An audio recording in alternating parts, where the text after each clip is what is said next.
Bonjour les épicurieux, imagine un peu cette situation. Tu scrolles sur Instagram et là tu tombes sur un ami qui vient de s'acheter une voiture de luxe flambant neuve. Instantanément, un truc se passe en toi. Ce n'est pas seulement de l'admiration, mais plutôt un sentiment bizarre, presque inconfortable. C'est dérangeant, n'est-ce pas? Tu te dis, pourquoi pas moi? Eh bien ne t'inquiète pas, on y est tous passés. Et si je te disais que ce simple sentiment de jalousie n'a rien à voir avec ce que tu penses et ce que tu ressens pour ton ami? Que derrière ce malaise se cache un mécanisme beaucoup plus profond, quelque chose que la société, les réseaux sociaux et même notre cerveau nous ont imposé sans qu'on s'en rende compte? Aujourd'hui, je vais te montrer pourquoi l'argent rend jaloux et tu vas sûrement te retrouver dans certaines de ces situations que tu n'as jamais vraiment analysées. Parce qu'en réalité, la jalousie liée à l'argent, ce n'est pas juste quelque chose d'envie, c'est bien plus que ça. Alors reste bien jusqu'au bout de la vidéo, vous allez voir, c'est assez surprenant. Point numéro 1. Pourquoi l'argent est un symbole de réussite?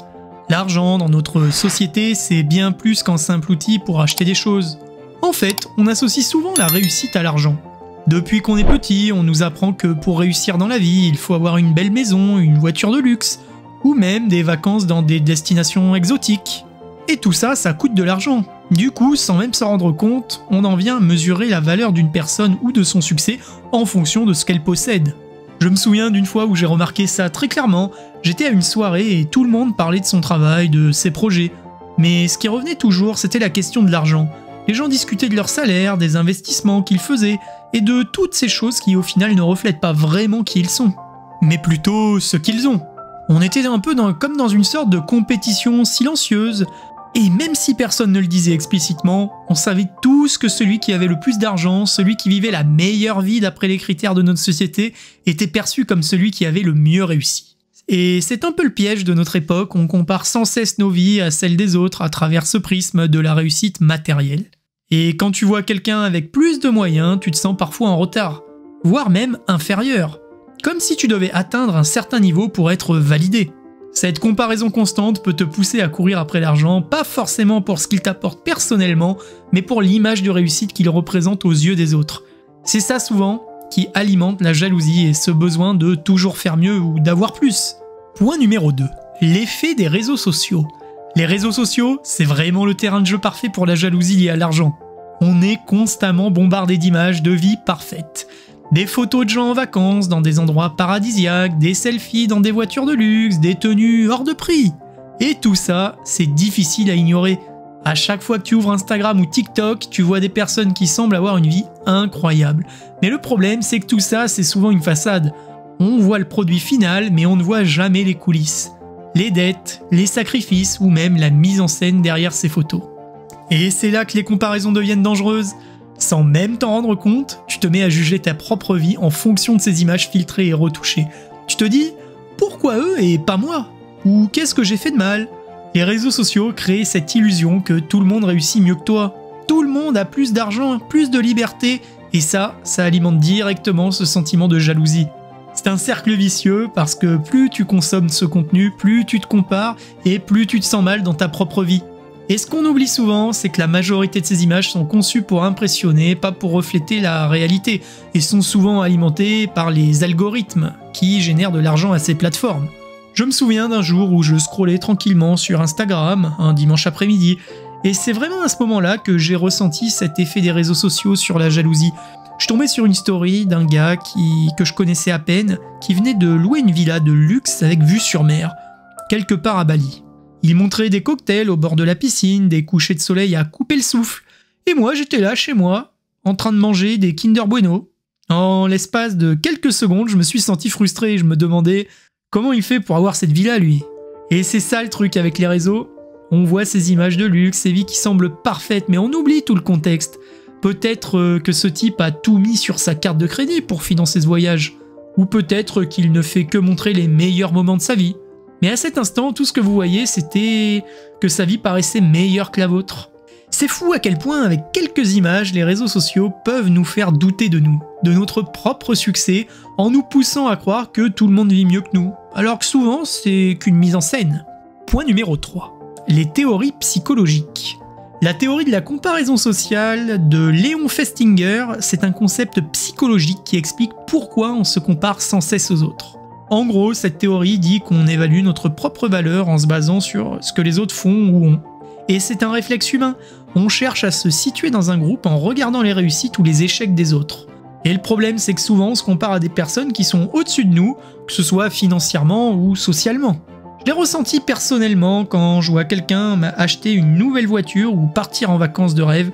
Je ne peux m'empêcher de me demander si je suis aussi réussi qu'eux. Mais c'est là que ça devient dangereux, à force de se comparer, on peut développer des sentiments d'infériorité, on a l'impression qu'on est toujours en retard, qu'on n'est pas assez, et pourtant, cette comparaison n'a souvent pas de sens. Parce qu'on ne connaît pas les détails de la vie des autres, mais malgré tout, notre cerveau utilise ces comparaisons pour évaluer notre propre valeur, et c'est précisément ce mécanisme qui nourrit la jalousie liée à l'argent. Et je peux te citer une expérience banale que j'ai vécue. Alors, un jour, je me suis retrouvé à une fête avec des amis d'enfance, et l'un d'eux a commencé à parler de sa promotion et de son salaire. Et je me suis surpris à me demander mais pourquoi lui et pas moi? Je comparais immédiatement ma situation à la sienne et sans même m'en rendre compte, je me sentais moins bien dans ma propre réussite. Et c'est exactement ce que Festinger nous dit. On évalue notre valeur en fonction des autres. On ne se contente pas de voir les accomplissements des autres, on les utilise comme référence pour mesurer notre propre succès. Et ça crée souvent un sentiment d'infériorité. Point numéro 4. Lien avec l'insécurité. Je pense que la jalousie liée à l'argent ne vient pas seulement de ce que les autres ont, mais souvent de nos propres insécurités. Quand on se sent en sécurité financièrement, on est moins affecté par ce que les autres possèdent. Mais dès qu'il y a un manque, ou même la peur de ne pas en avoir assez à l'avenir, cette insécurité prend le dessus et amplifie la jalousie. Je l'ai vécu à un moment où mes finances étaient un peu serrées. Je voyais des gens autour de moi qui semblaient toujours avoir ce qu'ils voulaient, sans se soucier du coût. Ils voyageaient, achetaient des choses, sans se poser de questions, et moi, chaque dépense devenait un stress, une réflexion. C'est là que ma jalousie s'est installée, pas parce qu'ils avaient plus d'argent, mais parce que moi, je ne me sentais pas stable. Cette insécurité a transformé mes situations banales en un sentiment de comparaison constante. Le manque d'argent fait ressortir des peurs profondes, celles de ne pas être à la hauteur, ou de manquer. Et c'est ça qui nourrit la jalousie encore plus forte, basée sur la peur et non sur l'envie. Je me souviens même d'un moment où un ami m'a proposé de partir en voyage avec lui. J'ai dû refuser parce que je n'avais pas les moyens et ça m'a fait beaucoup de mal.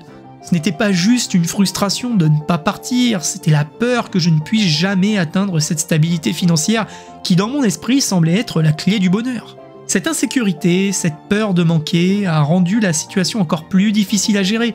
C'est là que j'ai compris que l'argent ne crée pas la jalousie en soi, mais c'est souvent quand on se sent vulnérable financièrement que cette émotion devient beaucoup plus puissante. Point numéro 5. Impact sur les relations. La jalousie liée à l'argent peut vraiment faire des dégâts dans les relations, que ce soit entre amis, en couple ou même en famille.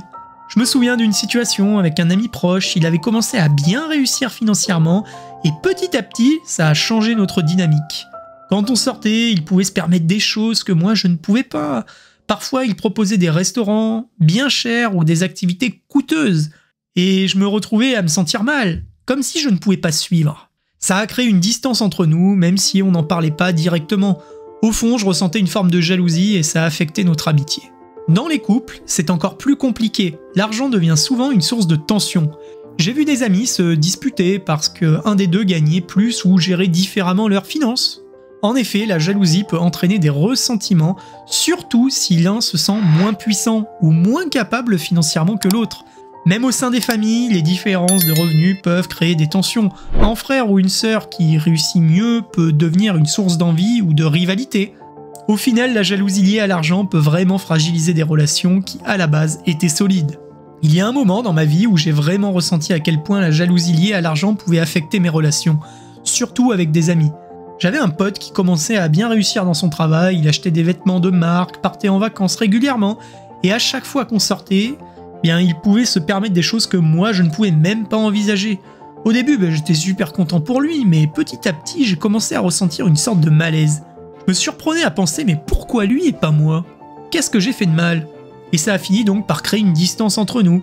J'ai aussi vu ça dans l'entourage familial, des tensions entre cousins, l'un qui réussit mieux que l'autre, et ça crée des ressentiments cachés. L'argent, ou plutôt la différence d'argent, devient un sujet tabou, mais qui pèse sur les relations. C'est fou comme ce genre de jalousie peut créer des barrières là où de base, il n'y avait aucun problème.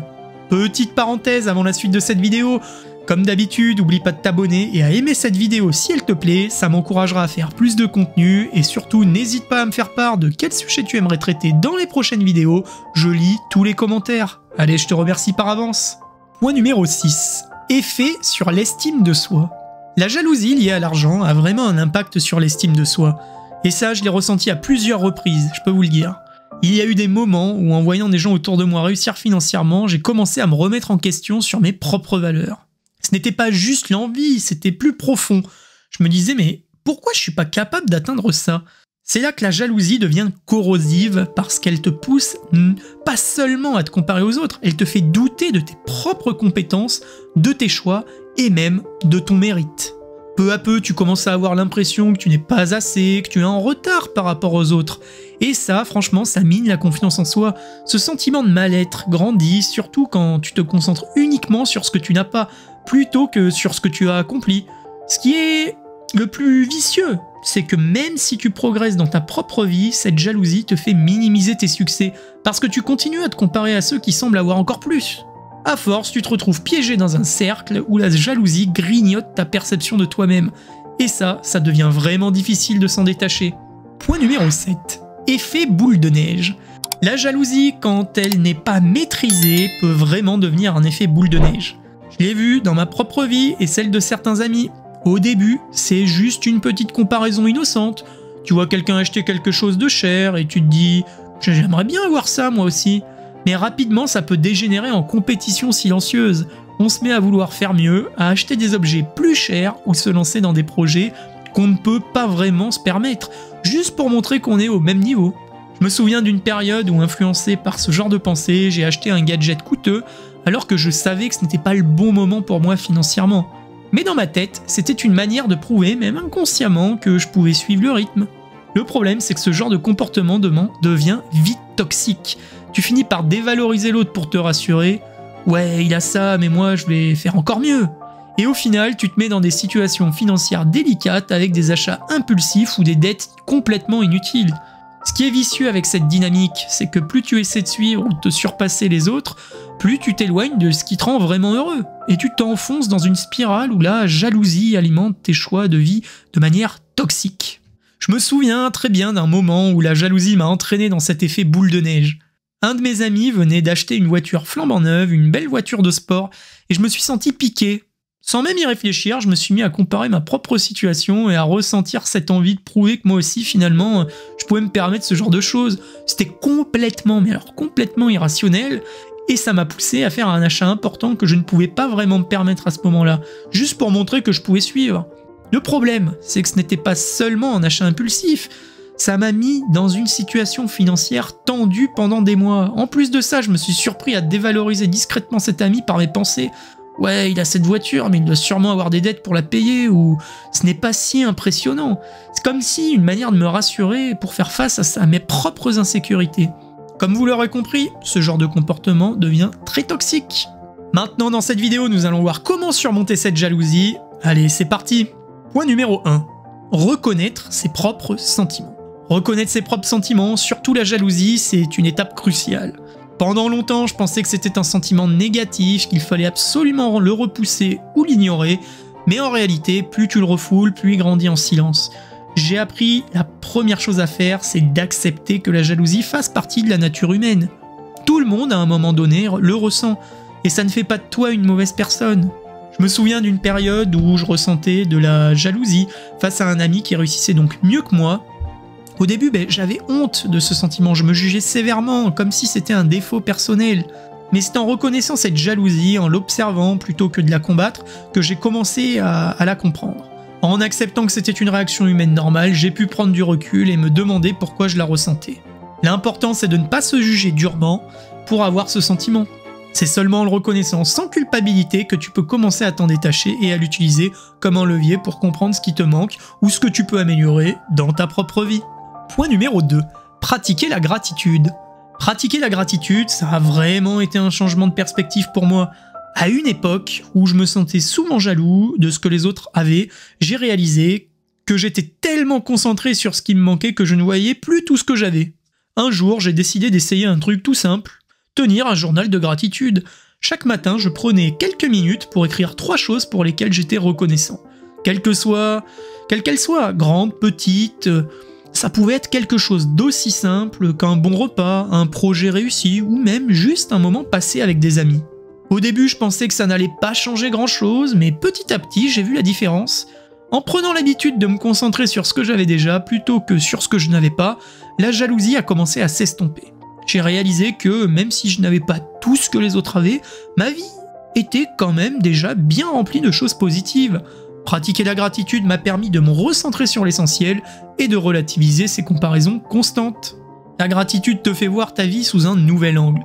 Elle ne fait pas disparaître la jalousie d'un coup, mais elle t'aide à te rendre compte que tu as déjà beaucoup et que ça vaut la peine d'apprécier pleinement ce que tu possèdes. Point numéro 3. Travailler sur l'estime de soi. Travailler sur l'estime de soi est l'une des clés pour échapper à la spirale des comparaisons constantes. Pendant longtemps, cette personne s'est retrouvée piégée dans ce schéma, observer ce que les autres accomplissent ou possèdent et immédiatement se sentir en retard ou moins bien. Mais un jour, elle a réalisé que se mesurer aux autres ne lui apportait rien de positif. Ce qui compte vraiment, c'est de se concentrer sur ses propres objectifs et ses propres ambitions. Elle a alors décidé de réévaluer toutes ses priorités, plutôt que de se demander si elle n'était pas à la hauteur des attentes de la société. Elle s'est demandé ce qui la rendait véritablement heureuse. En se recentrant sur ses propres envies et en fixant des objectifs personnels, elle a commencé à reprendre confiance en elle. Petit à petit, elle a compris que plus on a confiance en ses capacités, moins on a besoin de se comparer aux autres. La confiance en soi permet de rester focalisé sur son propre chemin et de ne pas se laisser distraire par ce que font les autres. N'oubliez jamais cela.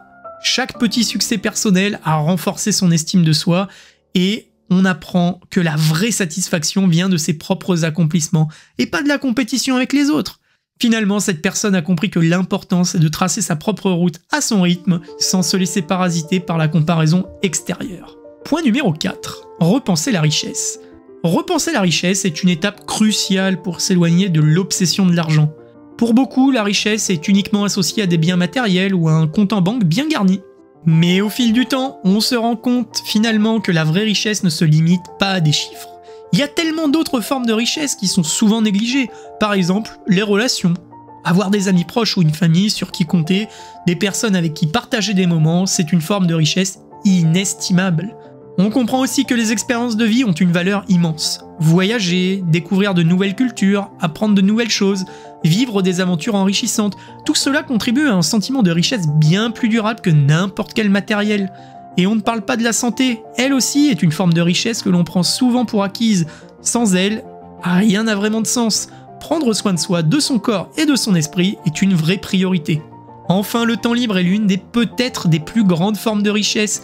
Pouvoir passer du temps avec ses proches, se consacrer à ses passions ou simplement se détendre sans stress, voilà ce qui donne un vrai sens à la vie. En repensant la richesse de cette manière, on peut comprendre que la véritable prospérité réside dans l'équilibre entre ces différentes facettes, bien plus que juste dans le compte en banque ou les biens matériels. En fin de compte, pour conclure, la jalousie liée à l'argent, c'est quelque chose que beaucoup d'entre nous ont ressenti à un moment ou à un autre. Mais en y réfléchissant, on se rend compte que la richesse ne se limite pas à l'argent ou aux biens matériels. Les relations, les expériences, la santé et le temps que l'on a pour nous-mêmes sont tout aussi importants, sinon plus. Alors je vous pose ces questions, pourquoi accorde-t-on tellement d'importance à ce que les autres possèdent? Est-ce que vraiment ce qui définit notre bonheur ou notre réussite, c'est l'argent? Peut-être que la vraie question à se poser c'est, quelle est la forme de richesse qui compte le plus pour nous? Et si à partir de maintenant, on décidait de se concentrer notre énergie non pas sur ce que les autres ont, mais plutôt sur ce qui donne du sens à notre propre vie? Qu'en pensez-vous? Quels aspects de la richesse sont les plus importants pour vous et comment les cultivez-vous au quotidien? Dites-moi en commentaire, je suis curieux de vous lire. Et voilà, c'est tout pour aujourd'hui. J'espère que cette vidéo vous a plu autant qu'à moi de la réaliser. N'hésitez pas, comme d'habitude, à me dire en commentaire quel sujet vous voulez traiter et nous les traiterons en large et en travers. Si vous avez aimé cette vidéo et que vous ne faites pas encore partie de la famille, je vous invite à vous abonner dès maintenant et à activer les notifications pour ne rien rater des prochaines publications. Et surtout, n'hésite pas à aller jeter un coup d'œil sur la vidéo suggérée en bas à gauche de ton écran, je l'ai mise spécialement pour toi. Elle a de grandes chances de t'intéresser. Et surtout, ensemble, devenons plus intelligents.